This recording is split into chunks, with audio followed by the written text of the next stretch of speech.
احتجاج کی بن گئی ہے، جس میں نوجوان اس وقت میدان میں ہیں، اور ان میں کمیونسٹ بھی ہیں، لبرلسٹ بھی ہیں، ان میں فری تھنکرز بھی ہیں،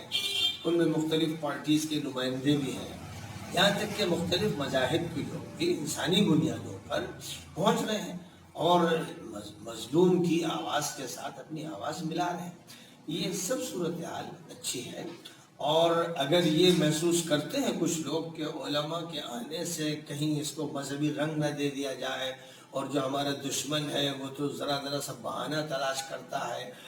بدنام کرنے کے لیے، الزام لگانے کے لیے، تو کوئی حرج نہیں ہے کہ وہ فاصلے پر رہیں لیکن قیادت کرتے رہیں، غذا فراہم کریں، فکر دیں، تعاون کریں، اور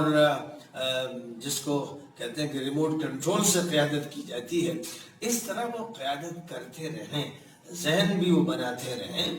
اور ان تک صحیح معلومات پہنچاتے رہیں، اور جس مرحلے پر جس چیز کی ضرورت ہو وہ ان کی طرف سے ملتی رہے۔ اگر سامنے آنے سے یہ خطرہ محسوس کیا جا رہا ہے کہ کہیں کوئی ٹھپا نہ لگا دیا جائے تو کوئی حرج نہیں ہے کہ وہ سامنے آنے سے احتیاط کریں، لیکن اسی کے ساتھ ساتھ احتیاط کا یہ مطلب نہیں ہوتا ہے کہ وہ الگ ہو جائیں اور یا منفی بیان دینا شروع کر دیں، ایسا نہیں ہونا چاہیے۔ ان کے ذریعے سے ملی وحدت قائم رہنی چاہیے، اور شیرازہ بندی کا عمل ہونا چاہیے، اور یہ کوشش ہونی چاہیے کہ جو بھی مسئلہ ہو انسانی اور دستوری بنیادوں کے ساتھ ساتھ اسلامی شریعت کے بھی